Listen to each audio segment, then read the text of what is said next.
സ്ഥിരം വെക്കുന്ന രീതിയിൽ ചിക്കൻ ഒന്ന് മാറ്റിപ്പിടിച്ച് വെച്ചാലോ. കഴുകി വൃത്തിയാക്കിയ ചിക്കനിലേക്ക് 2 സ്പൂൺ തൈര്, 1/4 സ്പൂൺ മഞ്ഞൾപ്പൊടി, ആവശ്യത്തിന് ഉപ്പും ചിക്കൻ മസാലയും ചേർത്ത് തിരുമ്മി അരമണിക്കൂർ വെക്കുക. ഈ സമയത്തേക്കും നമ്മളൊരു പാൻ ചൂടാക്കി ശുദ്ധമായ വെളിച്ചെണ്ണ ഒഴിച്ച് നമ്മൾ അരിഞ്ഞു വെച്ചിട്ടുള്ള ഒരു 4 സവാള ഒന്ന് വഴറ്റി ഒരു ഗോൾഡൻ കളർ ആവുന്നവരെ വറുത്ത് കോരി അതവിടെ മാറ്റി വെക്കുക.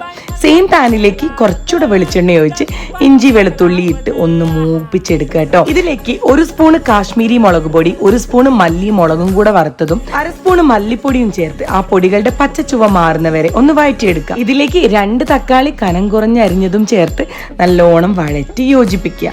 ഈ സമയത്തേക്കും നമ്മൾ ചിക്കൻ ഒന്ന് ഇട്ട് കൊടുക്കുന്നുണ്ട് കേട്ടോ. എല്ലാ ചിക്കൻ പീസസും ഇട്ട് അതൊന്ന് വെന്ത് പകുതിയായി വരുമ്പോൾ 1 സ്പൂണ് മല്ലി മുളകും കൂടെ വറുത്ത പൊടിയും നമ്മൾ നേരത്തെ മാറ്റി വെച്ച വറുത്ത സവാളയും ചേർത്ത് നല്ലോണം ഒന്ന് യോജിപ്പിച്ച് കഴിഞ്ഞാൽ ഒരു ചെമ്പ് ചോറ് തീർക്കുന്ന ചിക്കൻ ഫ്രൈ റെഡിയാവും.